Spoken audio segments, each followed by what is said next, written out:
예, 안녕하십니까. 김영편의 김응석입니다. 여러분을 이렇게 전국 모의고사 해설 강의를 통해서 만나뵙게 돼서 정말 반갑습니다. 아마 모의고사 해설 강의는 저희 학원에서는 아마 여러분하고 저하고 처음 만나뵙게 된 기회 같은데, 이번 6월 전국 모의평가였었죠. 여러분들 어떻게 좋은 점수를 받으셨는지 모르겠네요. 그죠? 여지까지 6개월 동안 또는 몇 개월 동안 공부했던 성과가 이 시험에서 잘 드러나고 있는지에 대해서 무척 궁금합니다.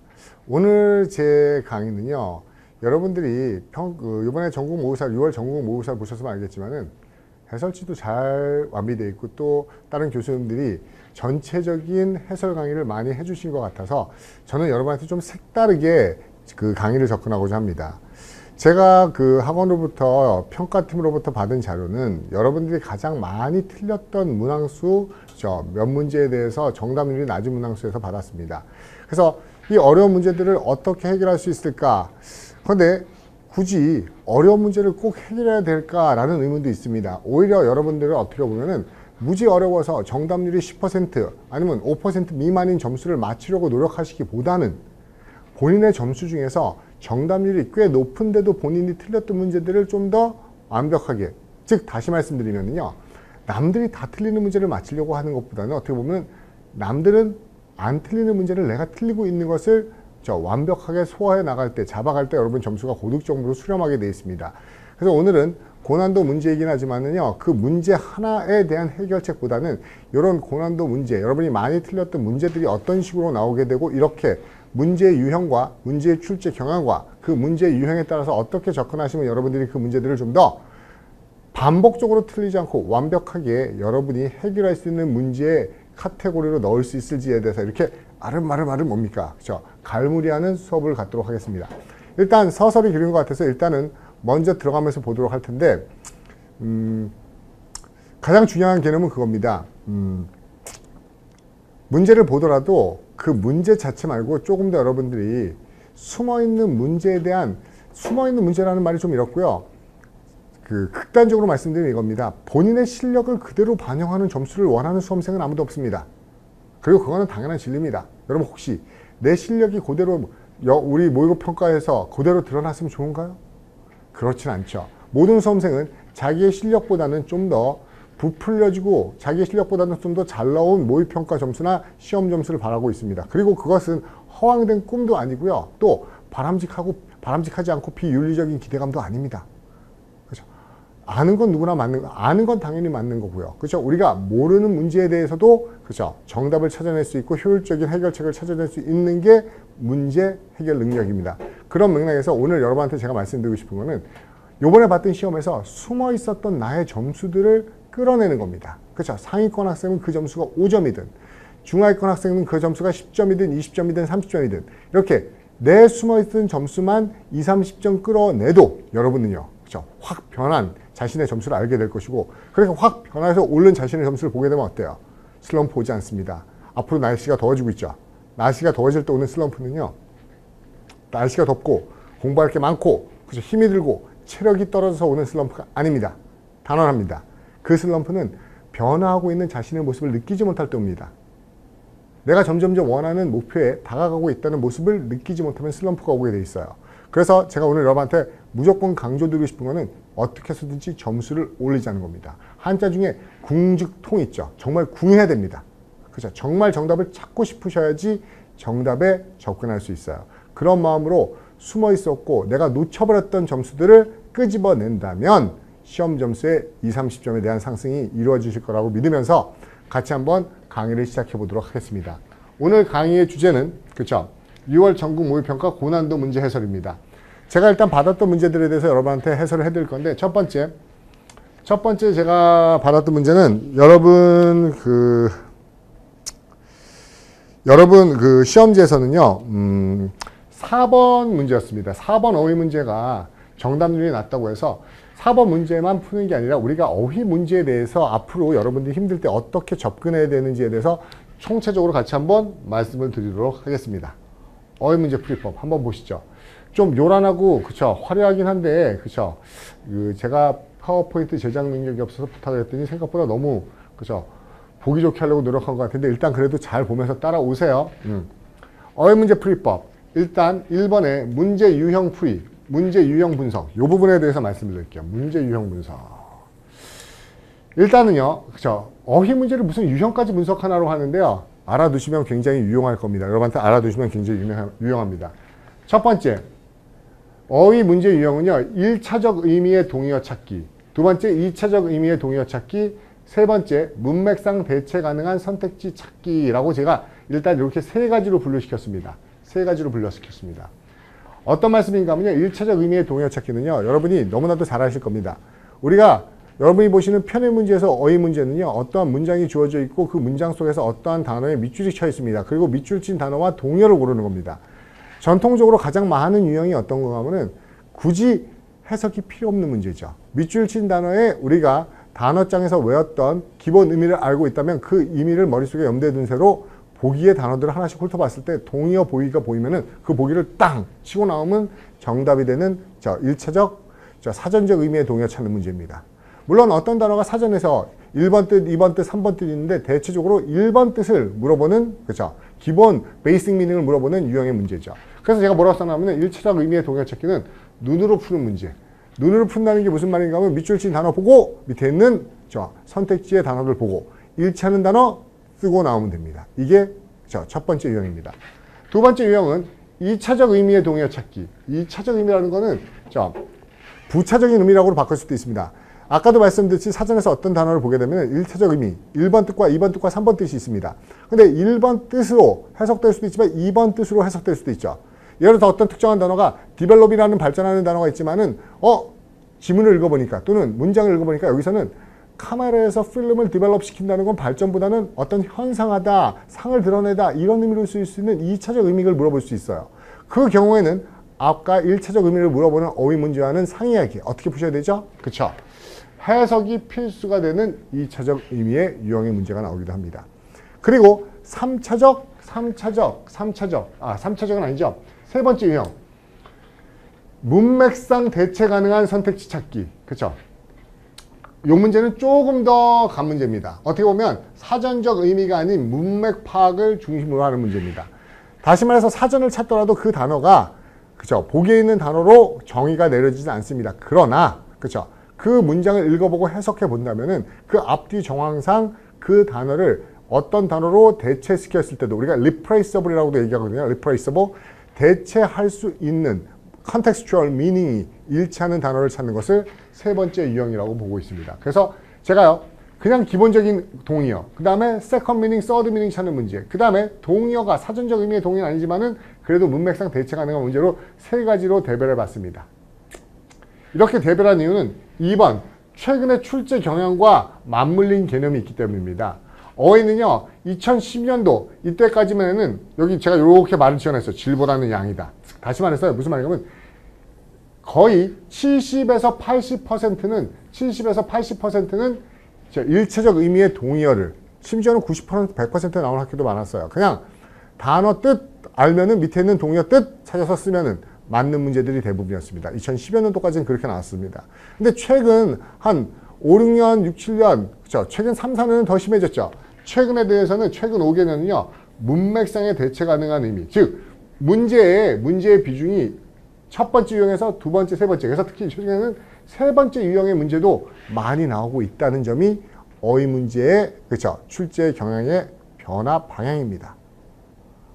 여러분, 그럼 제가 모의고사 고난도 문제를 해설하면서 이렇게 여러분한테 말씀드리는 이유가 뭔가 하면요, 이 문제 하나로 끝나지 말자는 말씀입니다. 여러분들이 좀 더 어떤 문제든지 풀 수 있는 근육을 키우고 머슬업을 하기 위해서는 어떻게 하셔야 되죠? 그렇죠?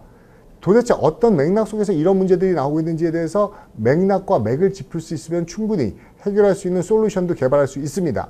보세요. 옛날에 1차적 의미의 동의어를 할 때는요, 공부 방법이 질보다는 양이었습니다. 무슨 말씀인가 하면요, 단어장에요, 리스트업 되어 있는 단어를 쭉 나열하고요, 단어 뜻 이렇게 접어서 펼쳐서 뜻 외웠나 못 외웠나, 그쵸, 이렇게 여러분 알죠? 이렇게 많이 해보셨죠? 그래서 가려가면서 이렇게 많이 외웠습니다. 이유는요, 일단 많이 보면 되니까요. 그리고 그 단어의 의미만 알면 되니까요. 그렇지만 최근의 어휘 유형은 점점점 그렇게 기본적인 의미를 러프하게 파악하는 것보단 문장 속에서 어떤 문맥으로 활용될 수 있는지에 대한, 그렇죠, 해석까지도 요구하는, 뉘앙스까지도 구분하는 문제가 많이 나오고 있습니다. 좀 더 극단적으로 말씀드리면은 상위권 대학 같은 경우는 어휘 문제의 비중이 너무 축소돼가지고 거의 안 나오는 학교들이 많아졌어요. 그나마 나오고 있는 이대라든지 뭐 성대라든지 외대라든지 있는데 제가 보기에는 개인적으로는 외대 유형이 그나마 어휘 문제가 그쵸 앞으로 계속 유지될 수 있는 대안을 마련하고 있습니다. 어휘 문제에 있어서 성대는 죄송합니다. 한국 외국어 대학교에서 나오는 어휘 문제는요. 그죠? replaceable 하고 그죠? contextual을 물어보고 있습니다. 다시 말해서 우리가 단어장에서 외운 걸 그대로 외우는 게 아니고 문맥 속에서 이게 어떻게 활용되는지의 의미에 유시지하고 뉘앙스를 물어보는 문제를 묻고 있기 때문에 이런 추세로 문제가 계속 나온다 그러면 여러분들이 그죠? 단순하게 단어를 유시지 없이 기본 어근만 외우는 거 가지고는 좀 그죠? 기본 의미만 파악하는 거 가지고는 힘들 수 있고 문장 속에서 어휘를 파악하는 게 앞으로 여러분들이 공부를 해야 될 방향이 될 것입니다. 그래서 첫 번째 유형을 분석했고요. 두 번째 요즘엔 어떻게 나오는지를 보고 있습니다. 그러니까 문제를 접했을 때 이게 1차적 의미인가 2차적 의미인가 문맥상 대체 가능한가 이거를 빨리 파악하는 것도 여러분들이 눈으로 푸는 문제인가 해석과 뉘앙스까지 구별해야 되는가를 알 수 있는 중요한 접근법이기도 합니다. 세 번째, 그러면 어떻게 접근해야 되나고요. 내가 문제를 푸는데 모르겠어요. 그럼 어떻게 어휘 문제를 접근해야 되나? 그렇죠? 두 가지 경우가 있을 수 있죠. 첫 번째, 여기 잘 안 보이시는 분이 계셔서 그러면요. 첫 번째, 제시어를 모르는 경우, 선택지의 의미를 모르는 경우라고 두 가지 써놨습니다. 그렇죠? 우리가 보통 더 많은 경우가 있을 수 있겠지만 두 가지예요. 단어 문제 타고 하는데 밑줄 친 단어를 모르겠어요. 그럼 여러분 너무 나이브해요. 선생님 밑줄 단어 모르겠어요. 포기 찍자. 저 궁죽통이라고 그랬었죠. 그렇게 궁하지 않으면 절대로 정답에 접근할 수 없습니다. 좀 더 절박하셔야 돼요. 답을 찾기 위해서. 밑줄 친 단어 모른다고 어떻게 찍어버릴 수 있습니까? 제가 이건 정말 여담인데 제가 전에 한번 그 한 친구가 문제를 풀면서 혼자서 끼적끼적 하는 짓을 보고 깜짝 놀랐던 적이 있어요. 이거 여러분들은 얘기해드려도 될지 모르겠는데 한 친구가요. 그 논리 문제를 풀다가 빈칸에 들어갈 단어를 모르겠나 보더라고요. 그래서 계속 고민하고 괴로워하더라고요. 그런데 갑자기 어때요? 필통을 주석주석 열더라고요. 그래서 왜 필통을 건드리지? 필통에서요. 요만한 자를 하나 꺼내시더라고요. 자를 꺼내서 그 논리 문제의 빈칸을 이렇게 길을 재는 거예요. 그뒤 보기랑 이렇게 맞춰보더라고요. 정말 깜짝 놀랐습니다. 정말 깜짝 놀랄 뿐만 아니라 빵 하고 터져서 웃음이 폭발할 뻔하기도 했었어요. 그런데 저는요. 금방 웃음이 터지려는 걸 막고요. 어떻게 했는지 아세요? 가서요. 그 친구 어깨 뚫어줬어요. 야, 툭툭 뚫어주면서 뭐라 했을까요? 그렇죠. 열심히 하면 좋은 데 갈 거야 라고 얘기했어요. 제가 여러분 그 친구에서 봤던 건 뭡니까? 정말 어리석은 방법이죠. 정말 말도 안 되는 방법이죠. 논리 문제의 빈칸의 길이를 줄자로 잰 다음에 그거를 보기에다 맞춰본다. 상상도 할 수 없는 바보 같고 어리석은 방법입니다. 근데 그 친구에 대해서 제가 어깨를 툭 치면서 잘 될 거라고 칭찬했던 이유는 딱 하나입니다. 여러분 한 번이라도 그래 본 적 있습니까? 그렇게 절박하게 답을 찾고 싶어서 필통에는 자까지 꺼내본 적 있어요? 그 친구는 방법론이 틀렸을 뿐이지 답을 찾고자 하는 열의만큼은 제가 보기에는 굉장히 강합니다. 그 친구한테 뭡니까? 그렇죠? 좋은 선생님과 멘토가 있어서 좋은 방법과 길만 방향만 제시해 준다면 그 친구는 정말로 일치성장할 수 있는 그러한 가능성을 가진 친구라고 제가 느꼈기 때문이에요. 그렇죠? 좀 유치한 얘기긴 하지만 조금 더 포기하지 말고 답을 찾으려고 노력하시라는 겁니다. 보세요. 다시 원래대로 돌아와서요. 단어의 밑줄을 모를 수 있습니다. 포기하시면 안 돼요. 근데 더 큰 건 뭡니까? 단어의 밑줄을 하는데 보기 단어 4개를 다 몰라요.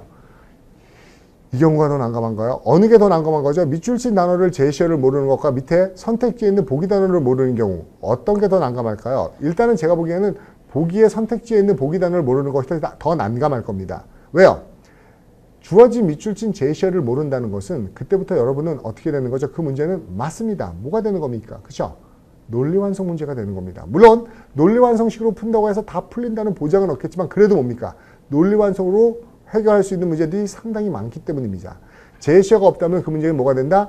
제시어가 모를 경우에 그 문제는 뭡니다? 논리완성, 센텐스 컴플리션 문제로 접근한다 라고 이해하시면 됩니다. 그러면 선생님 밑줄 친 단어를 모르는 게 아니라 밑에 있는 보기 단어를 아무것도 모르겠어요 라고 얘기하면요.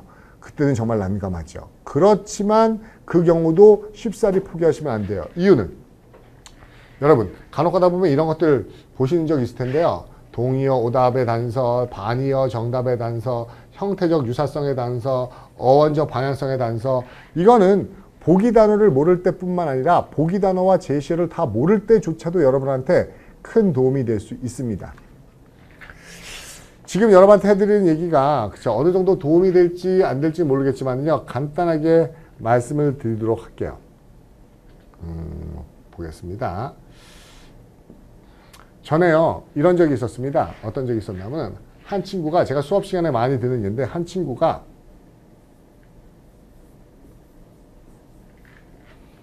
검은색으로 써볼까요? 좀 잘 보여, 노란색으로 써봅시다.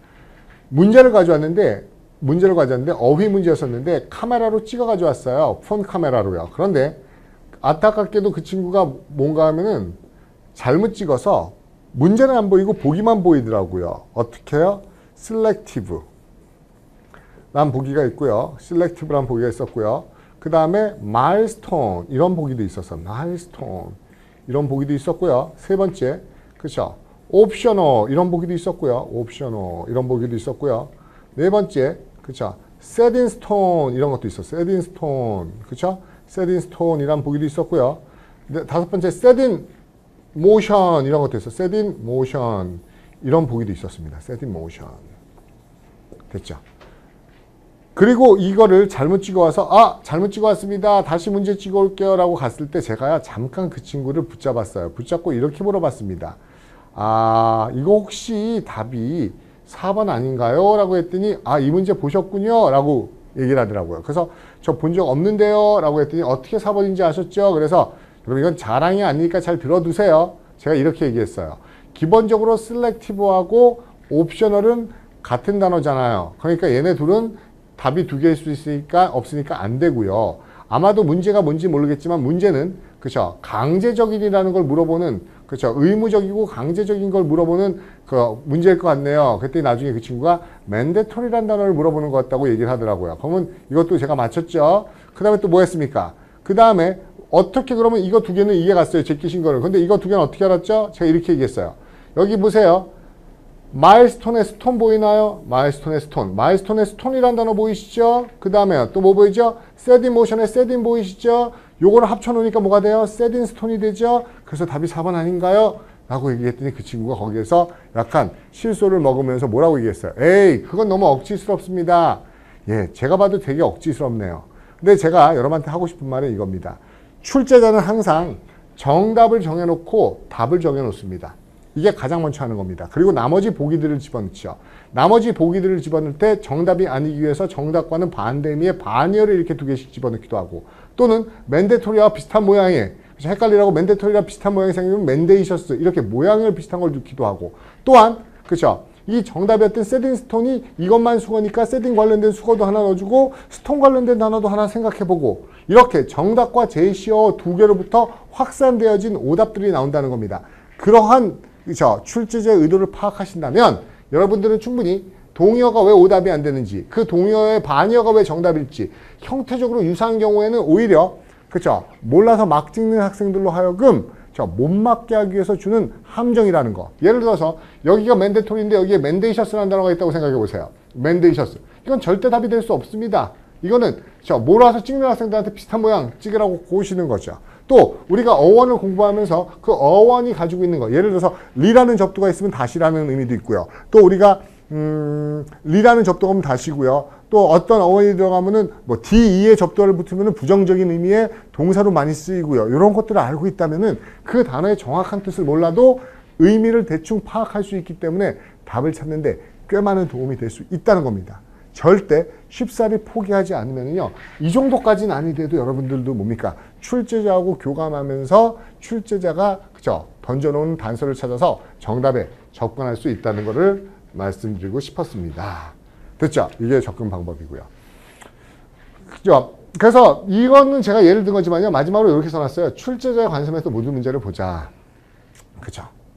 이거는 실제로는 이거는 진짜로 그쵸? 정해진 공식은 아닙니다. 그때그때 다른 겁니다. 그래서 알 수가 없어요. 그죠? 알 수가 없습니다. 그런데 정말로 여러분들이 그 문제 안에서도 고민을 하면 돼요. 전에 이런 문제도 있었어요. 에러블이라는 단어가 있는데 이 단어를 모르는 거예요, 학생들이요. 에러블을 몰라요. 근데 한 학생이 그러더라고요.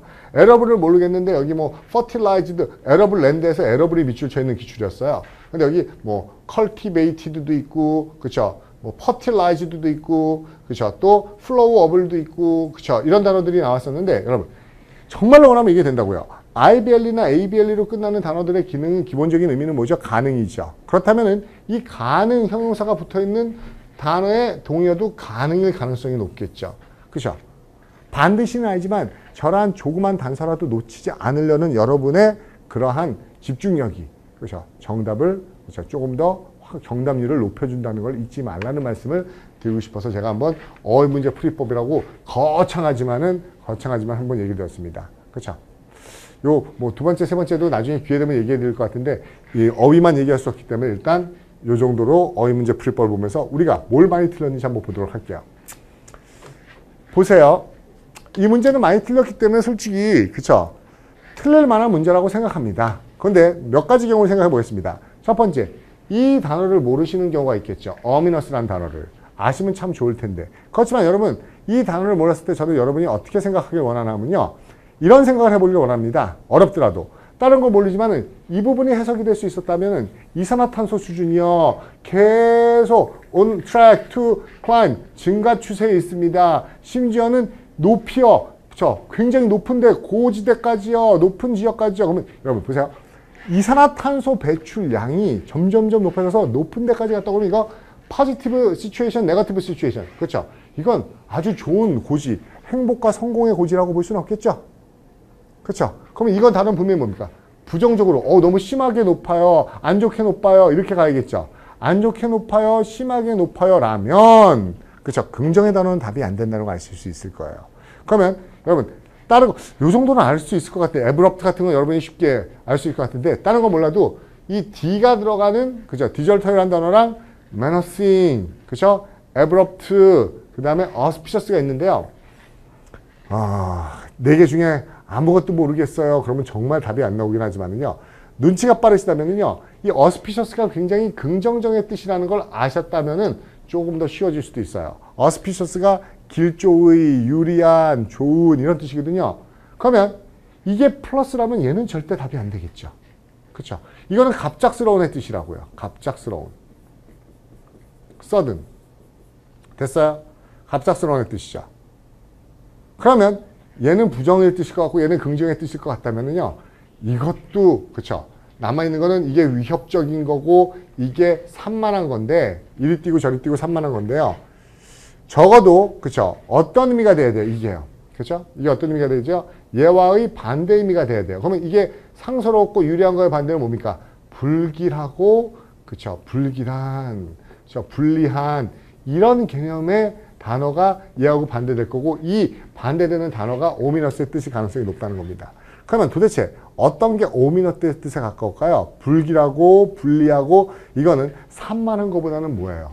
위협적인 거의 뜻이 좀 더 쉬울 수 있겠죠. 그래서 답을 4번으로 보시는 게 좀 더 좋아요. 이것도 엄밀히 얘기하면 어미너스라는 단어를 사전적 의미에서 같다고 얘기할 수는 없습니다. 그렇지만 문맥상 탄소, 이산화탄소 배출량이 증가해요. 어느 수준까지요? 굉장히 그렇죠. 불길하고 위협적이고 그렇죠. 안 좋은 상황까지요 라고 잡으셔서 4번으로 간 겁니다. 그리고 이 단어 때문에 이 단어의 반대 의미에 가까운 얘를 그렇죠. 정답으로 택하시는 게 1번의 부정적인 단어보다는 훨씬 더 좋게 되죠. 좀 더 다양한 문제를 풀게 된다면 좀 더 다양한 우리의 그쵸 그 접근법을 시도해 볼 수 있겠지만은 그쵸 가장 난이도가 정답률이 낮았던 문제라고 해서 4번을 대상으로만 최대한 그쵸 고민해 봤습니다. 물론 여기서도 1, 2, 3, 4 단어를 하나도 몰라요. 그러면은 아주 힘들어집니다. 어미너스를 모르고 있을지라도요. 그래서 기본적으로 어떠한 접근법도 계속 자기의 총알을 모아가는 그러한 접근법은 필요합니다. 기본 단어가 안 되면 아무것도 될 수가 없겠죠. 그 다음에 두 번째 오답으로 많이 나왔던 부분들이 또 논리 쪽에서 많이 나와서 그렇죠. 논리 쪽에서 많이 나와서 논리 쪽을 그렇죠. 논리 쪽을 한번 보도록 하겠습니다. 논리 쪽으로요. 논리 문제 풀이법이라고 나와 있는데 이것도 좀 틀린 데가 많아서요. 제가 한번 봐드릴게요. 논리 문제가 점점 어려워지는 추세입니다. 그렇죠? 그리고 많이 힘들어하고 학생들이 어떻게 하는지 모르는데 논리 문제는 생각보다 비중이 꽤 높아지는 추세예요. 아니요. 논리 문제는 사라지는 추세라고 차라리 말씀드릴게요.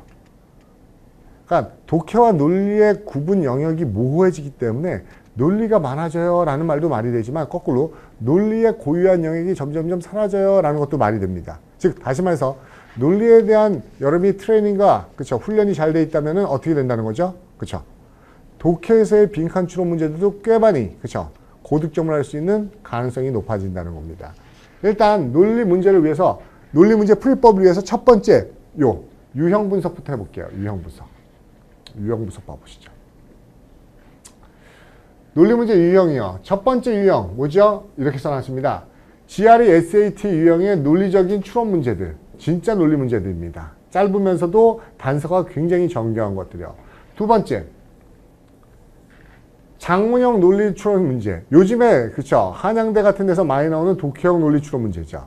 세 번째, 그쵸 독해 지문 내에서 빈칸을 추론하는 빈칸 추론 문제. 네 번째, 뭐가 있죠? 기타 논리 문제라고 볼 수 없는, 저는 솔직히 이건 제 개인적인 생각입니다. 논리 문제라고 볼 수 없는 어휘형, 문법형, 기타 소거형 문제들. 무슨 말인가 하면요. 어휘 문제도요. 단어 뜻만 하면 풀리는 문제가 있어요. 그렇죠? 그건 어휘 문제입니다. 논리적 추론이 필요한 문제는 아닙니다. 그냥 외워서 알면 되는 문제고요. 문법 문제도 빈칸으로 낼 수 있고요. 소거형 문제는요. 그 보기가 답이 되는 이유는 없어요. 다만 나머지를 하나씩 넣어봤더니 말이 아예 안 돼요. 그래서 말 되는 거 어쩔 수 없이 답. 이런 것들도 논리 문제라고 분류되어 있긴 하지만 엄밀한 의미에서 로직을 평가하는 문제라고 볼 수는 없다고 해서 제가 이렇게 네 가지로 나눠놓은 겁니다. 그러면은 이 GRE SAT형의 critical thinking, 그쵸? critical thinking, logical thinking, critical reasoning 이런 쪽을 물어보는 문제와 장문형, 독해지문내, 그 다음에 기타 논리형 이렇게 나눈 이유가 뭘까요? 최근에 출제 경향을 한번 여러분한테 봐드리고 싶어서 그래요. 출제 경향. 출제 경향은요. 일단 상위권, 중하위권으로 나눠볼게요. 보통 상위권 대학들이요. GRE나 SAT 유형에 비판적 추론과 논리적 사고를 요하는 그런 유형, 아까 1번의 유형과 2번의 유형들이 많이 출제되는 게 추세이고요. 중하위권은 아까 제가 논리라고 볼 수 없는 이라고 얘기했던 어휘형, 문법학, 소고형들도 포함되어 있는 그런 문제들이 많이 나옵니다. 단 요즘에 공통적으로 상위권, 중하위권의 공통점 중에 하나는 이거예요. 그렇죠? 어떤 건가 하면 독해 지문 내에서 그렇죠? 빈칸 추론 문제가 굉장히 증가하고 있다는 겁니다. 그렇죠? 이건 최근 한 4, 5년 동안은 그렇죠? 눈에 띄는 현상이에요. 독해 문제 중에서 그렇죠? 뭐 위 지문에서 그렇죠? which of the following is the which of the following complete the blank, fill in the blank. 그렇죠? 다음 중에서 가장 좋게 그렇죠? 센텐스를 마무리하거나 블랭크를 채우는 건 무엇입니까? 해서 빈칸 추론 문제가 많이 나온다는 거예요. 이거는 공이 공통점이라는 겁니다. 그렇죠? 여기 제가 개인적인 거지만 Y라고 써놨어요. Y. 그렇죠? 이건 제 개인적인 호기심이었어요. 왜 그럴까? 저도 강의를 많이 하다 보면은 그렇죠? 기출문제를 해설하다 보고 기출문제를 분석하다 보고 기출문제 해설지를 만들다 보고 그러면 어떤 생각이 들냐면요. 왜 문제가 이렇게 변하지? 왜 이렇게 출제가 있지? 그런데요. 솔직히 그때는 잘 몰라요. 근데 어때 느끼냐면요. 일단 이거는 제 개인적인 사견임을 전제로 말씀드립니다. 그렇지만 사견이지만 아마 맞을 거라는 생각이 저는 확신하고 있습니다. 왜 저런 독해 문제에서 빈칸 추론 문제가 많을까요? 여러분, 출제자도 사람입니다. 그리고 임박해서 문제를 내야 돼요. 힘듭니다. 그렇죠? 그랬을 때 출제자에게 빈칸 추론이라는 문제가 독해 문제에서 허용돼 있다면 그렇죠? 정말 문제 내기가 용이해집니다. 왜요? 우리가 대표적인 문제 뭐 있죠? 다음 글의 주제로 알맞은 것은 그죠? According to the passage, which of the following statement can be inferred? 추론 문제. Which of the following is true, not true? 사실, not true 문제. 이런 것들은 기본적으로 문제도 문제지만은 나머지 보기들을요 교묘하고 정교하게 출제자가 컴포지션, 리라이팅을 해주셔야 됩니다. 그래서 굉장히 많은 노력과 시간이 투여돼야 되는 문제예요. 그거에 비해서 빈칸 추론 어때요? 원문에 원래 무슨 단어가 있었는지 알죠? 그 단어 빼버리고 블랭크 딱 처리하고 여기에 들어가기 알맞은 것은 하고 어디가 단서라는 것만 머릿속으로 알고 있으면 보기는 단어 이렇게 배치해주면요. 출제자가 문제를 출제하는 데 있어서 시간적인 용이성이 굉장히 강해지는 겁니다. 그래서 최근에 이렇게 독해 지문에서 빈칸 추론 문제, 논리형 문제들이 많이 나오고 있는 것은요. 어떻게 보면은 바람직하다고는 할 수는 없지만은 그렇죠. 문제들을 자주 내야 되는 출제자들의 그렇죠. 약간 귀차니즘이 많이 그쵸, 반영된 그쵸, 특징이다라고 볼 수 있을 수도 있습니다. 개인적인 생각이라고 전제드렸고요. 저는 그럴 거라고 확신한다는 말도 부연드렸고요. 오케이. 그러면 이런 출제 경향에 맞춰서 어떻게 접근해야 되는가에 대해서 한번 말씀드릴게요. 일단 접근법 3번 보시죠. 논리문제의 접근 방식. 이거는 제가 솔직히 강의 시간에 다 하는 건데 지금 여기서 여러분한테 다 말씀드리긴 좀 애매하긴 해요. 애매하긴 합니다. 그렇지만은 이쪽이 가리나? 그렇죠. 이게 안 가려지네요. 대충 말씀드리면 논리문제는요. 뭐 이건 아마 수업 시간에 좀 더 아주 명쾌하게 그렇죠. 얘기를 해드리는지 아니면 요 지금 제가 단순한 방향성 대입 해석 금지 문제 속의 단순 이거는요. 제 그 홈피에 가서 그 오리엔테이션만 드시셔도 그죠? 아 논리문제가 이런 특성이 있구나라고 확 그죠? 개념을 바꾸시게 될 거예요. 일단 저는 여기만 얘기해 드릴게요. 상위권 대비 접근 방식과 그죠? 중하위권 대비 접근 방식. 일단 상위권은요, 그죠? 이렇게 GRE SAT형의 숙달 연습이 필요합니다. 지금 고난도의 짧은 논리들에도 다 단서가 까다로운 그죠? 추론 문제가 필요하고요. 또 여러분 여기서도 말씀드렸지만 GRE SAT에서 문제를 모델로 봤다는 거는요. GRE 수준의 어휘들이 논리 문제로 꽤 많이 나온다는 얘기예요. 그렇기 때문에 그렇죠? 고난도의 논리 어휘를 집중적으로 공략해야 될 필요가 있습니다. 특히 상위권 공략 학생들은요. 그래서 33,000은 무조건 그렇죠? 보셔야 된다는 거예요. 물론 저는 커트라인이 70점이기 때문에 70점까지만 해야 모르겠지만 적어도 논리에 나오는 어떤 문제도 완벽하게 좀 잡아내겠다. 그러면 논리에 잘 나오는 33,000형 고난도 문제들을 잡으셔야 돼요. 아마 저보다 여러분들이 더 잘 알고 있을 겁니다. 그렇죠? 실제로 어휘 파트에 나오는 어휘보다는 논리 파트에 나오는 논리가 훨씬 더 난이도가 높은 경우가 많죠. 그렇지만 많이 풀어보시다 보면 반복되는 고난도 어휘들이 나온다는 걸 알 수 있습니다. 또 이 논리는 논리 특성상 해석과는 독립적으로 접근할 수 있는 문제 해결 방식이 있다는 겁니다. 넣어서 해석해보는 방식이 아니라는 거예요. 그렇죠? 무슨 말인지 그렇죠? 구체적인 건 모르겠지만 어쨌든 그렇죠? 좋은 얘기야 나쁜 얘기야 정도로도 충분히 답을 찾으실 수 있기 때문에 실제 문제에서는 상위권 대학에서는 그런 그렇죠? 방향성 따지는 연습을 잘 하셔야 된다는 거고요. 특히 독해형 빈칸이 최근에 상위권이 많이 나오죠. 그렇죠? 이죠. 여기에서 제가 재밌게 썼는데 문제 인식 후에 그렇죠? 단서를 찾아. 이거 정말 중요한 겁니다. 그렇죠? 아마 여러분 좀 공부해 보시면 알겠지만요. 인하대, 한양대 문제 읽다가 지쳐버립니다. 그냥 문제 중간지 풀다가 열심히 풀어내가 아니고요. 이미 번아웃 돼서 더 이상 뒤에 문제를 풀 수 없는 정도로 지쳐버리게 되신다고요.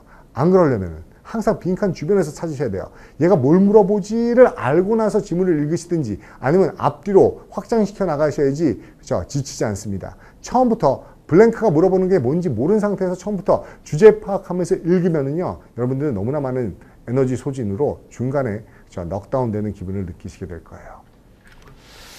그 다음에 중하위권. 이 중하위권은 간단합니다. 뭔가 하면은 그렇죠? 가장 기본 필수 어휘 숙지하셔야 되고요. 그렇죠? 구문 독해죠. 문장 구조와 해석을 할 수 있어야 됩니다. 또 빠르게 이게 주제가 무엇인지 파악할 수 있을 정도 능력. 요 정도가 된다 그러면 논리 문제들을 논리 문제라기보다는 아까 얘기했던 다양한 빈칸 채우기 문제들을 해결할 수 있을 거라고 생각합니다. 그렇죠?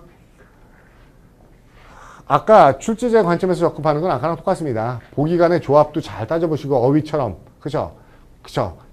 좀 절실해지라는 겁니다. 동의어 오답, 반의어 정답, 플러스 마이너스씩 그렇죠? 멀리 있는 정답의 단서 이런 것들도 제가 수업 시간에 많이 얘기하는데 영희 엄마식의 문제입니다. 영희 엄마식의 문제. 이런 것들도 연습 많이 해주시면 좋아요. 영희 엄마 문제요. 그죠? 잘 해두시면 좋습니다. 영희 엄마 문제는 그렇게 어려운 거 아닙니다. 특히 이게 독해형 논리에 되게 잘 나오는 건데 지문이 긴데요. 밑에 빵꾸 하나 빵 뚫려 있죠. 그런 경우에 문제들이 많은 경우 영희 엄마식이 많아요. 뭔가 하면은 출제자는 사악하기 때문에 단서와 그렇죠. 정답을 멀리 이격시켜 놓고 떨어놓고 싶습니다. 그래서 물어보는 거예요. 영희 엄마는 딸만 다섯입니다. 그렇죠. 여러분 잘 대답해 보세요. 영희 엄마는 딸만 다섯이에요. 그렇죠. 아들이 하나도 없어요. 근데 큰 딸 이름이 1순위, 둘째 딸이 2순위, 셋째 딸이 3순위, 넷째 딸이 4순위, 막내 딸이요. 그러면 여러분 다 뭐라고 얘기해요? 5순위, 간혹가다는 좀 더 창의적으로 5순위가 아니라 끝순위, 말순위도 나오기도 합니다. 그렇지만은요, 여러분, 정답은 딱 하나입니다. 뭐죠? 영희예요. 왜요? 영희 엄마의 딸에겐 영희가 반드시 있어야 되니까요. 그러면 단서는 처음 해주신 거예요. 뭐라고요? 영희 엄마는요 딸이 있어요. 그런데 거기서 단서를 놓치고 1순위, 2순위, 3순위, 4순위 가다가 원래 단서를 놓쳤죠. 그래서 그렇게 멀리 정답과 떨어져 있는 단서 찾는 문제를 저는 영희 엄마 유형의 문제라고 얘기하는데 그런 문제들도 특히 그죠 한양대, 인하대 이런 데서는 빈출하는 문제라는 걸 아시고 평상시에도 연습을 많이 하시면은 그죠 문제 풀이가 좀 더 쉬워질 수 있습니다. 그러면 15번을 많이 틀렸대요. 15번. 15번. 그렇죠? 근데 솔직히 15번은 제가 왜 이렇게 많이 틀렸는지 이해가 안 갑니다. 여러분 다 풀어보셨으니까요. 제가 디테일하게 설명은 안 하고요. 어떤 그 통계 자료가 하도 자세해서 서치돼. 그 결과 여행 웹사이트에서요. 사람들이 그걸 이용해서 비행기를 고른답니다. 근데 여기가 단서예요. 그렇죠? 여기 보세요. 엔드인데 어떻게 되냐면 이 엔드가 상황대조예요. 딱 상황대조. 왜 상황대조냐면요. 시간을 잘 지키는 항공사는 리워딩. 그렇죠? 보상을 해주고 잘 지키는 놈은 보상해주고 플러스 그 다음에 어떤 놈은 처벌하지 라고 돼 있어요. 그러면 이건 뭐 시간을 못 지키는 not punctual의 개념이 들어가야겠네요. 시간을 못 지키는 이런 개념이 들어가야겠네요. 됐어요? 시간을 못 지키는 이 개념 다 잡은 거예요. 근데 선생님 저는 이제 단어를 모르는데요. 허허 그렇죠? 밑에 있는 단어 다 모르겠는데 그럼 저도 사실 방법이 없습니다. 그런데 좀 더 눈치가 빠르시다 그러면 어원적으로 바라보자 그러면 이 센트가 센티멘트, 필링이죠. 그래서 콘센트, 그렇죠? 어센트가 동의하는 거니까 이거는 반대자라는 뜻이죠. 반대자. 디센트. 스케이프고츠 이거는 그렇죠? 희생양이라는 뜻이에요. 희생양. 어쨌든 고츠가 염소만 알고 있죠.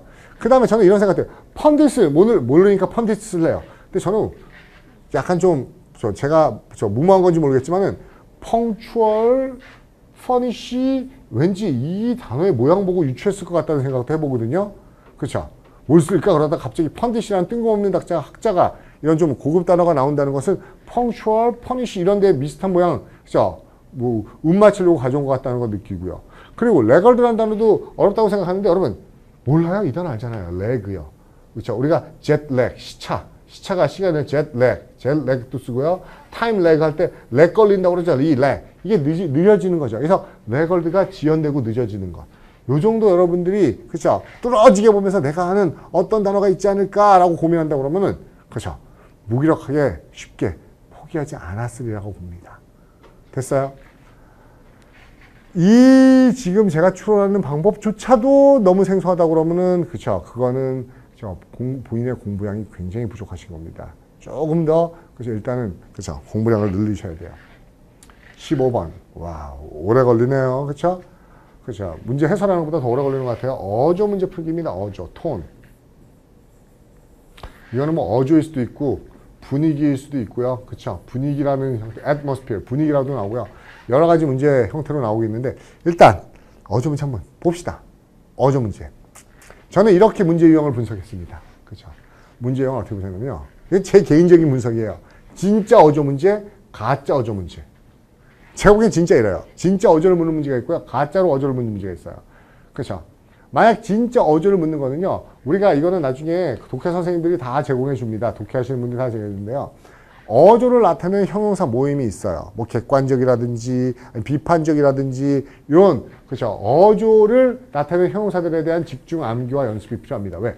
이 모여있는 한 테이블에 있는 그 어조의 단어들을 벗어나는 경우는 거의 없습니다. 그리고 그렇죠. 이거는 엄밀히 얘기하면 어조는요. 글의 종류와도 연관된 문제입니다. 글의 종류와 왜? 막 설득적인 어조. 그러면 연설문일 가능성이 높겠죠. 뭔가 자세히 설명하는 어조. 그건 뭐예요? 그렇죠? 설명문이겠죠. 그렇죠? 무슨 말 객관적인 어조. 그럼 설명문입니다. 근데 아규먼테티브 주장하는 어조. 논설문이겠죠. 그래서 이 어조와 글의 종류와도 연관됐다는 걸 알아두시고요. 그리고 나중에 이게 암기 연습이 필요한 게요. 여기 나오는 비슷한 단어를 가지고 어조 문제면 굉장히 어려워질 수도 있어요. 근데 중요한 건 웃기는 건 이거예요. 가짜 어조 문제예요. 그건 문제상에서는 어조를 물어보는 형태로 디렉션이나 퀘션이 나옵니다. 그렇지만 실제로는 어조를 물어보는 게 아니고 주제와 요지 또는 소재. 그 글의 소재 있죠. 소재. 소재의 성격을 물어보는 것을 그냥 톤이라는 단어로 물어본 경우도 많아요. 됐어요? 진짜 어조 문제가, 심지어는 주제를 물어보는 것, 심지어는 그 글이 쓰인 소재가 가지고 있는 분위기가 어떤가, 이런 걸 물어보는 거를 어조라는 형태로, 그렇죠, 변형시켜 물어보는 것도 많습니다. 실제로는 어조 문제가 아닌 거예요. 출제자들이 잘못 출제하는 건데 편입에서는 빈발하고 있는 형태이기도 합니다. 다시 말해서 이 문제가 가짜인지 알기 위해서는요, 선택지에 보기 단어를 딱 보면은요, 알아요. 아, 이거 우리가 원하는 전형적인 어조가 아니고, 그죠, 주제 파악하라는 거구나. 아니면 여기에 소재가 어떤 소재인지 소재에 대해서 파악하라는 거구나 라고 아셔야 되는 겁니다. 그 다음에 볼까요? 최근의 출제 경향은, 그쵸, 항상 잘 나옵니다. 그쵸? 모든 독해 문제 항상 잘 나와요.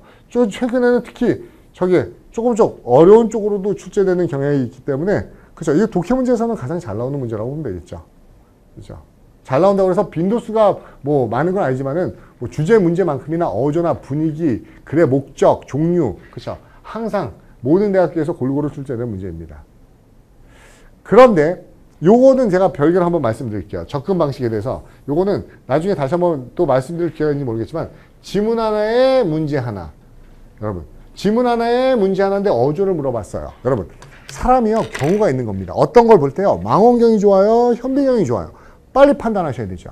자세하게 봐야 되면은, 그쵸, 현미경으로 봐야 되지만 러프하게 숲을 보면 망원경을 봐야 되죠. 근데 어조를 물어보고 있는데 지문 하나야.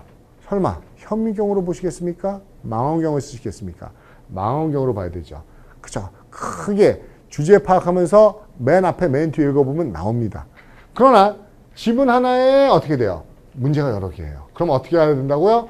구체적인 문제 풀고 일반적인 문제 풀고. 다시 말해서 퀘스천 넘버가 여러 개 있다고 그러면요, 제목 문제 풀고, 어조 문제 풀고, 글의 종류 풀고, 나투로 풀고, 큰일 납니다. 나투로 풀고, 그 다음에 일반적인 걸 넘어가야지 글을 두 번, 세 번 안 읽을 수 있어요. 그래서 구체적인 문제 푼 다음에 어조를 풀기 때문에 어조 문제가 여러 문항 중에서 앞부분에 나와 있다. 그러면 어조 문제는 넘어가고 뒤에 있는 디테일한 문제 푼 다음에 마지막에, 아, 그러면 다른 문제 풀어보니까 이거의 글의 어조는 어땠던 것 같지? 라고, 그쵸, 추론해 보신다면 금방 어조 문제를 해결하실 수도 있을 겁니다. 너무 빠른가요? 괜찮죠? 잘 하고 따라오고 계시죠? 어조 문제, 여러분이 많이 틀렸다는 어조 문제 한번 또 같이 볼까요? 22번이에요. 그쵸? 어조를 고르라고 딱 돼 있네요. 그쵸? 근데 저는 딱 보고 알았어요. 고상한 어조, 빈정거리는 어조. 이건 어조 단어가 맞아요. 근데 심플 공감하는 어조, 아포칼립틱 어조. 여러분, 이런 어조 단어는 없습니다. 이거는 가짜 어조 문제예요. 다시 말해서 이거는 진짜 이 글의 분위기를 고려하는 게 아니고요. 제가 보기에는 이 글의 소재의 성격이 어떤가, 글의 글감의 성격이 어떤가를 물어보는 글의 분위기 물어보는 거네요. 그쵸? 어투가 아니고요. 그쵸?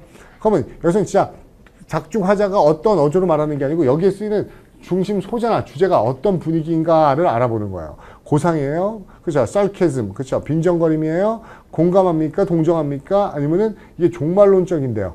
볼게요. 이거 지문 하나에 문제 하나입니다. 현미경이요? 망원경이요? 망원경이죠. 봐요. Father and his son walked along the burned America. 아, 타버린 아메리카. Nothing moves in the ravaged landscape. 다 황폐해야 되는 도시들. Save ashes. 뭐였고요? 바람에 날리는 애쉬 말고는 없고요. Cold enough to crack stone when the snow falls is gray. Sky is dark. 하늘은 어둡고요. 여러분, 분위기 끝난 것 같은데요. 그쵸? 이게 고상해요? 그쵸? 동정해요? 아니면 빈정거려요? 갑자기 빈정거리는 거 사람 얘기 아니고 분위기 얘기인데요. 그쵸? 뒷부분 봐도 마찬가지입니다. Have nothing. 아무것도 없어요. 총 한 자루 가지고 있어요. 이거 뭡니까? 그쵸? 굉장히 암담하고, 그쵸? 종말론적이고, 요런 분위기의 소재를 파악하는 걸 물어보는 거예요. 이거를 sarcasm이라고 하면 sarcasm 대상이 있어야 되는데 대상이 없기 때문에 안 되는 겁니다. 됐어요? 전형적인 형태의 진짜 어조라기보다는 소재가 가지고 있는 성격을 물어보는 문제라고 하나씩 속어법으로 제끼시는 것도 나쁘지 않겠네요. 그렇죠? 왜 제가 속어법을 권장하냐면요. 이 단어를 모르실까 봐. 알면 좋은데 모르면 또 노블, 심퍼테릭, sarcasm 이런 식으로 제끼시면서 정답에 접근하시는 것도 하나의 방법입니다. 그 다음에 추론. 와우, 추론, infer. 이것도 마찬가지예요. 인퍼 문제예요. 인퍼런스 문제예요. 인퍼. 추론하라. 이 추론이란 단어가 한국말에서는 너무 함부로 쓰이거든요. 그래서 추론 문제는 어떤 건지 한번 보도록 하겠습니다. 여기도 마찬가지입니다. 진짜 추론 문제, 가짜 추론 문제. 특히 그렇죠? 여러분이 보시는 평일과에서는 진짜 추론 문제와 가짜 추론 문제가 많이 섞여 있습니다. 진짜 추론 문제는요, 주어진 내용의 전제들, 나와 있는 전제들을 단서로 해서 타당한 결론을 도출해야 돼요. 진짜 머리 써야 됩니다. 그렇죠? 진짜로 노골적으로 똑같이 얘기하진 않아요. 그렇죠? 근데 구체적인 전제들 모아서 이거로 어떠한 큰 그랜드한 하나의 결론을 도출해내는 거. 또는 그랜드한 대충 연역이건 귀납이건 그렇죠? 큰 그랜드한 이론부터 세부적인 내용을 구체적으로 끌어내는 것. 이게 진짜 추론이에요. 그렇죠? 근데 이 추론 문제들은 대부분 까다로워요. 어려워요. 그래서 가장 힘들어합니다. 그렇기 때문에 이 프로세스 오브 엘리미네이션, 이건 나중에 제가 얘기하는데 이 프로세스 오브 엘리미네이션, 속어법이라고 하거든요. 속어법에 의한 접근이 더 편할 때도 있어요.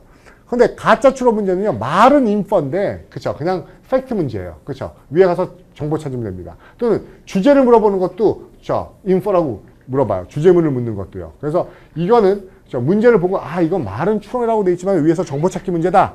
아니면 주제 찾는 문제다. 요거를 여러분들이 빠르게 파악하시는 게 좋습니다. 유형 봤고요. 경향. 이걸 이렇게 얘기하는 건 제 주관적인 거긴 하지만 그래도 여러분들이 한번 잘 알아두시면 좋을 겁니다. 과거의 추론 문제는 그쵸? 고난도의 문제에 속해 있었고 수험생들이 가장 어려워하던 파트였습니다. 제 기억으로요, 10년 전만 해도요, 추론 문제 때문에 미칠 것 같아요. 추론 문제 맨날 틀려요. 어떻게 하면 정복할 수 있어요? 이런 학생들이 많았어요. 그런데 최근의 경향은 그쵸? 고난도의 추론 문제가 그쵸? 빈도가 감소하고 오히려 주제, 사실 확인 문제, 팩트 문제요. 또는 빈칸 추론 문제, 또는 지칭 추론 문제, 이런 식의 문제들이 증가하는 경향이 있어요. 그렇죠. 물론 추론 문제가 안 나온다는 건 아닙니다. 근데 빈도수가 많이 줄고 있다는 건 사실이에요. 엄밀히 얘기해서요. 이거는 아까 제가 why라고 했던 그 의문점과도 같은 그렇죠. 맥락을 가지고 있습니다. 그렇죠. 같은 이유일 거라는 제 개인적인 생각이 나는 거예요. 추론 문제 접근 방식 보세요. 추론 문제 까다롭기 때문에요. 여러 가지 있지만요. 정말 매력적인 오답을 하나씩 제낄 수 있는 이 속어법이 정말 중요합니다. 이거 그럴듯해 보이지만 아니잖아. 탁 제끼세요. 너무 일반적이어서 안 돼. 너무 구체적이어서 안 돼. 이거 너무 극단적인 표현이고 성급한 일반화의 오류라서 안 돼. 인과성이 잘못됐네. 원인과 결과가 없는데 왜 인과성을 맺었지? 요런 거. 요거 되게 굉장히 중요한 개념인데 제가 지금 너무 서둘러서 얘기하는 경향이 있는데 아마 그쵸, 나중에 문제풀이 강의 들으시면요. 요거에 대해서 굉장히 많이 연습하시면요. 점수가 급상승할 수 있습니다. 그리고 찍어서 맞지 않고요. 정확하게 풀어서 맞을 수 있고요. 그러면 추론 문제가 우리 힘들었던 문제 하나 같이 보도록 할까요? 몇 번 문제가 정답률이 제일 낮았냐면요. 27번이었어요. 추론이죠. 인포. 보세요. 인포. 보세요. African American 볼게요. African American women 그렇죠. Working in NSCA에서 일하는 여자들은 어땠어요? 라고 알아요. 일단 문제가 구체적이에요. 그렇죠. NACA에서 일하는 그렇죠. 흑인 여자들은 어땠어요? 라고 물어봐요. 그렇죠. 어땠을까요? 아직 몰라요. 저 보기부터 읽겠습니다. 자유로웠어요. 시설 사용이. 그렇죠. 그렇죠. 연구하려고. 긍정적인 내용이네요. 그렇죠. 그들은 다시 배워야 됐어요. 제외되지 않으려면 어디에서? 승진하려면 수업 다시 들어야 됐어요. 대학 수업. 그쵸? 이거는 좋은 건 나쁜 건지 모르겠고. 그 다음에 그들은 백인 남자보다 뛰어났어요. 와우, 흑인 여자들이요. 그쵸? 비록, 그쵸? 불리한 조건에서 일했지만 그럼에도 뛰어났어요. 와우, 모르겠네요. 그쵸? 그 다음에 그들은, 그쵸? 금지됐어요. 뭐가 금지됐죠? 고용되는 게요. 그쵸? 디펜스 인더스트리, 방위산업에요. 언제 전에는? 그쵸? 행정명령 880이 전에는요. 알 수 없죠. 여러분 보세요. 이거는요.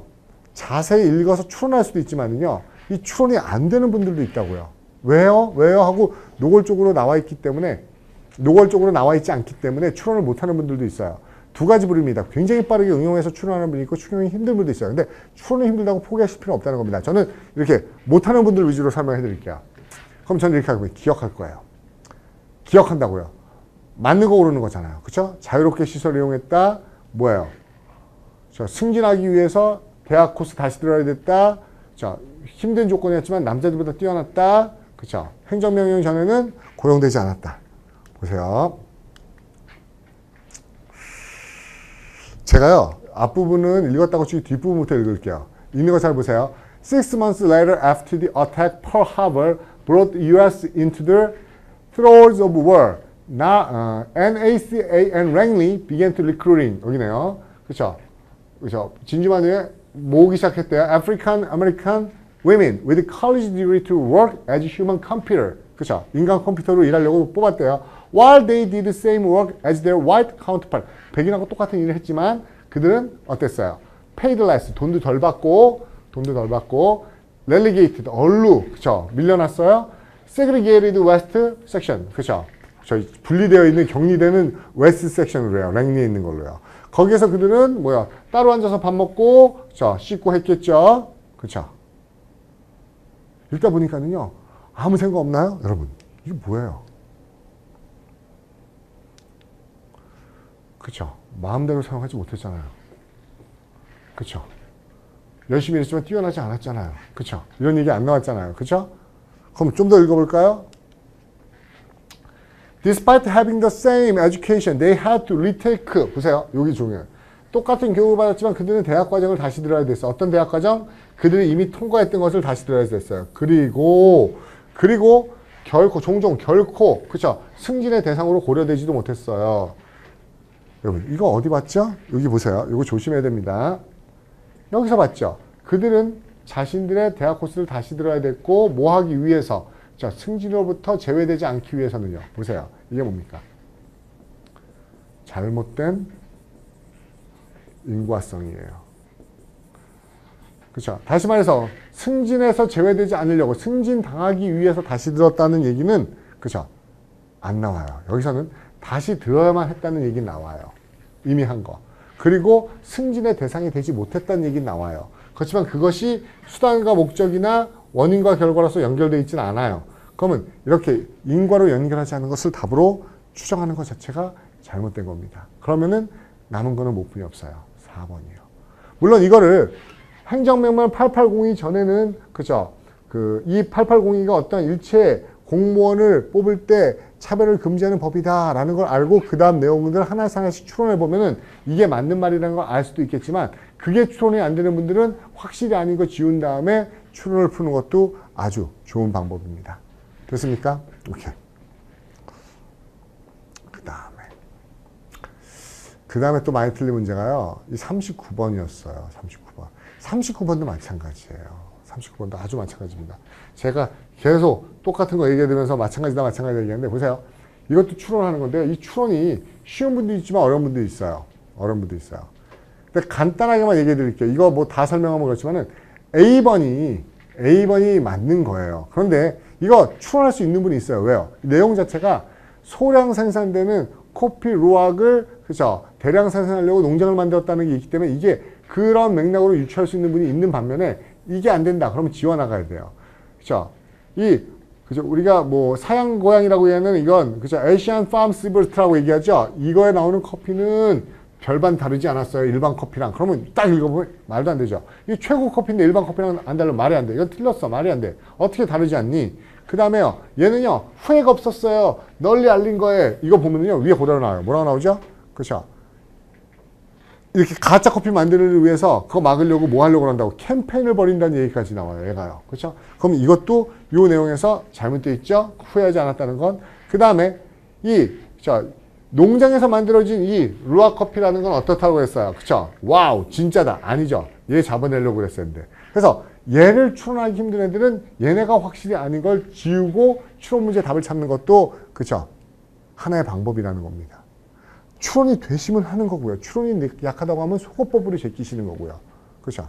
어쨌든 정답을 쉽게 포기하시면 안 된다는 겁니다. 오케이? 추론 문제까지 봐드렸어요. 그 다음에 무슨 문제가 하면요. 주문 속에 지칭 추론, 빈칸 추론. 아까 빈칸 추론은 약간 말씀드렸었는데 이거는 그 추론하고 좀 다른 문제입니다. 설명해 드릴게요.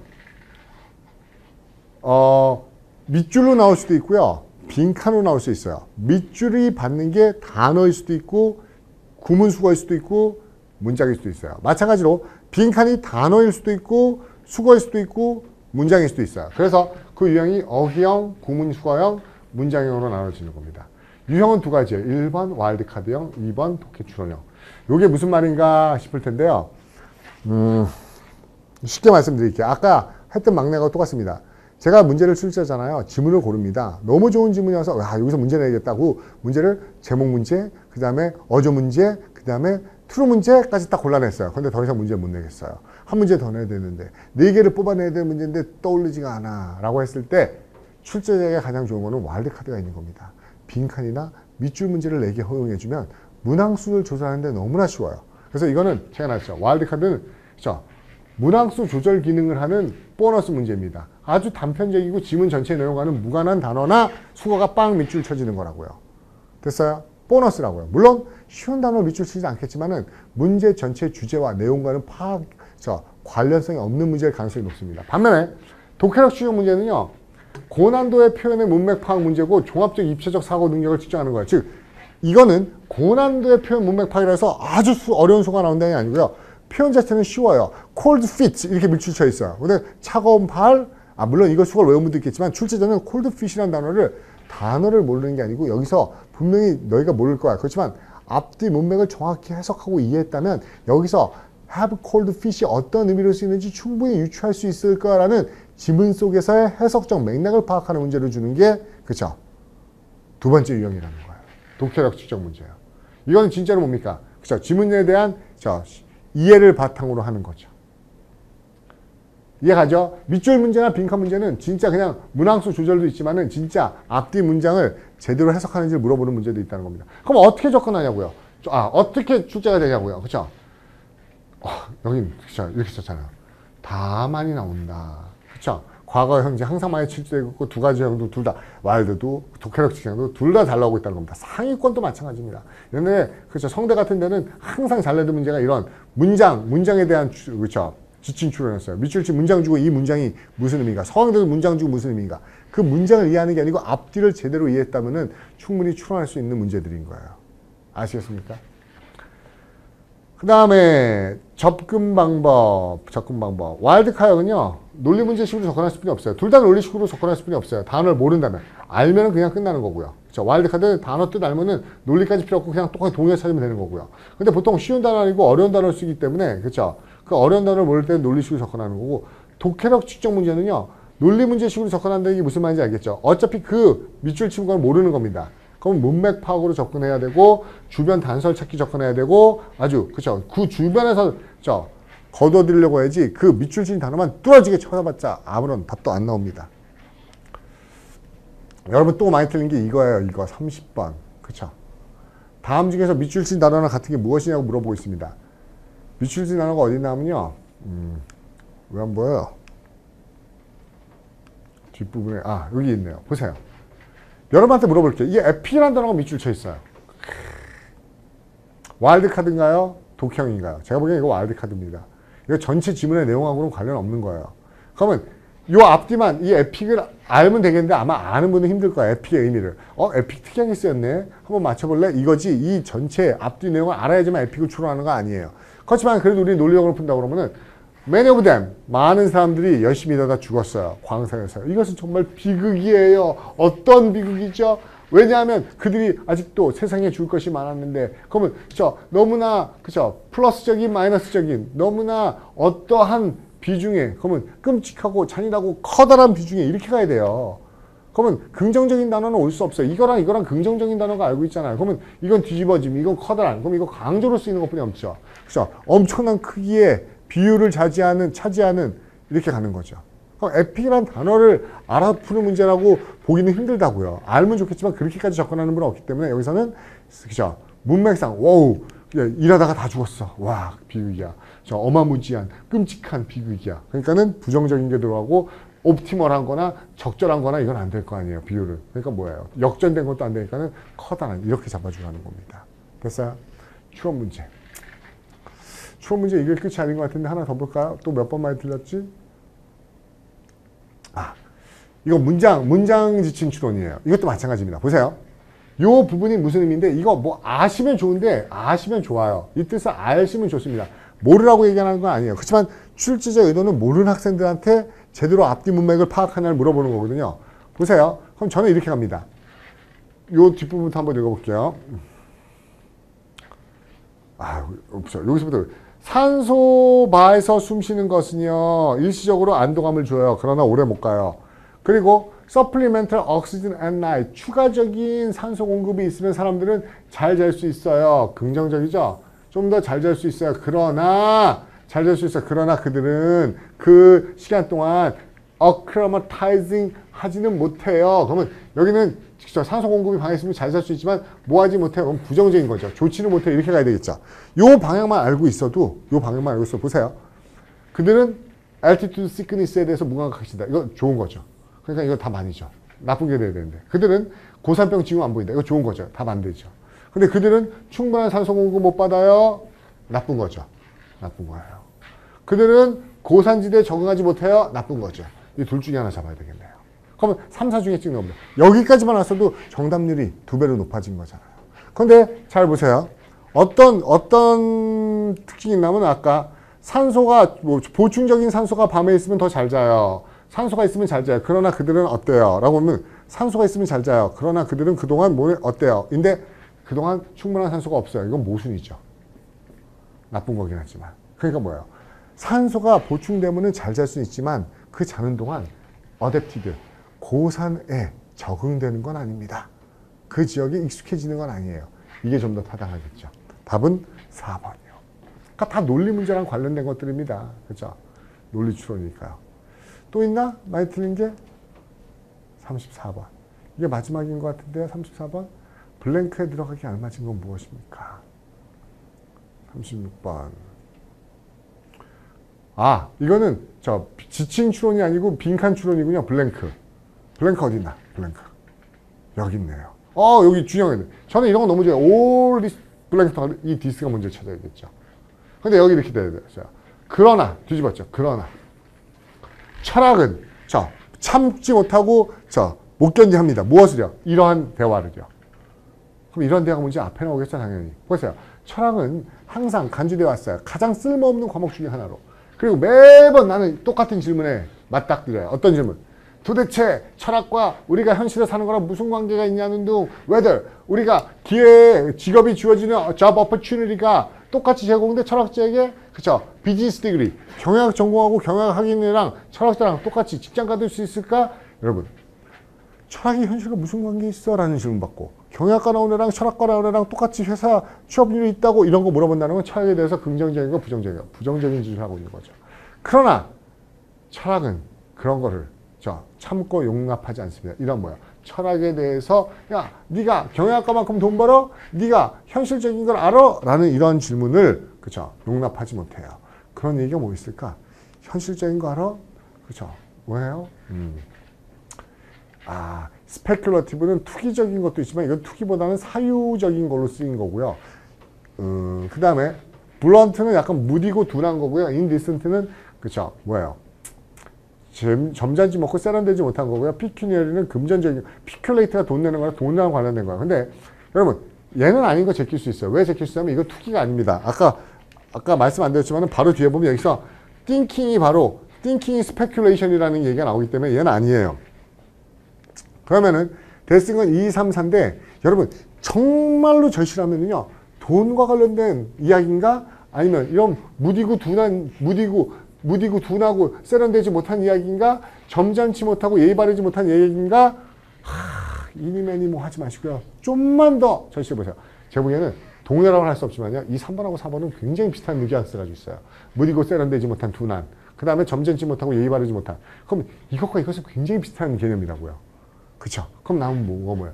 비즈니스맨, 취업 잘 돼? 경영학과만큼 네가 좋아? 라고 물어보는 그런 금전적인 걸 견디지 못합니다. 이렇게 가야 되죠. 사유, 물질적인 거 못 견딥니다. 그렇죠? 실질적이고 실용적인 거 못 견딥니다. 실용적이고 실질적이고 물질적인 거, 이 개념이 가야 된다고요. 그래서 바로 뒤에 뭡니까? 철학은 이런 물질적이고 실질적인 게 아니라 정신적인 거고 사유입니다. 이렇게 넘어가는 거죠. 그렇죠? 그러니까 항상 빈칸 주변에서 자세히 읽으신다면 여러분들이요 답을 좀 더 잘 추론할 수 있으실 거라는 겁니다. 와, 그죠? 여기까지 제가 여러분들이요 많이 틀던 문제에 대해서 준비를 해드렸어요.